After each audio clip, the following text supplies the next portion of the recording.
Hello hello. सर्वप्रथम सगळ्यांना जय गणेश.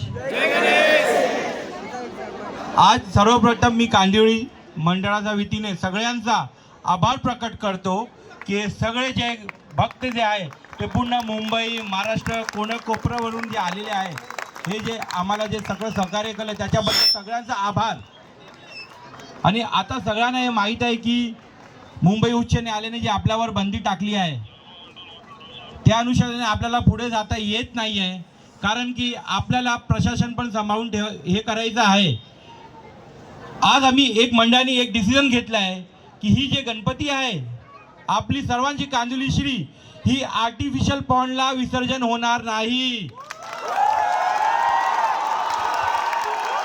आणि एक तुम्हाला सांगतोय हे लक्षात ठेवा, जेव्हा आपण सगळं मिळून जेव्हा ही बंदी उठेल ही मूर्ती तसेच गाजत वाजत आपण परत निघणार आणि हे मूर्ती मंडपात जाणार आहे. मंडपात परत आम्ही नेतोय आणि आमच्या मंडळाने डिसिजन घेतलाय की आम्ही मूर्तीचा विसर्जन करणार नाही, कारण की आम्ही सांगितला होता की आम्हाला तलाव उपलब्ध करून द्या आणि हे लोकांनी आम्हाला तलाव उपलब्ध करून दिला नाही, म्हणून आपण गणपती विसर्जन करणार नाही.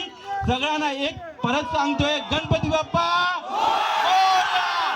आणि एक गोष्ट सगळं गणेश भक्त हे लक्षात ठेवा की लवकरात लवकर आपण अपूर्ण जे विसर्जन राहिलेलं आहे ते पूर्ण करू, ही मी तुम्हाला शब्द देतोय. आणि आपण लवकरात लवकर इंटरव्ह्यू करून कोर्टात आपण आपली बाजू मांडू. गणपती बाप्पा मोरया. पुढच्या वर्षी लवकर या.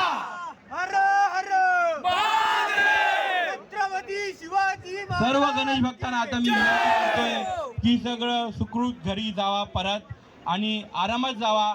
सगळे जे आले आम्हाला सपोर्ट दिले त्याच्यामध्ये परत एकदा आभार व्यक्त करतो. जय गणेश.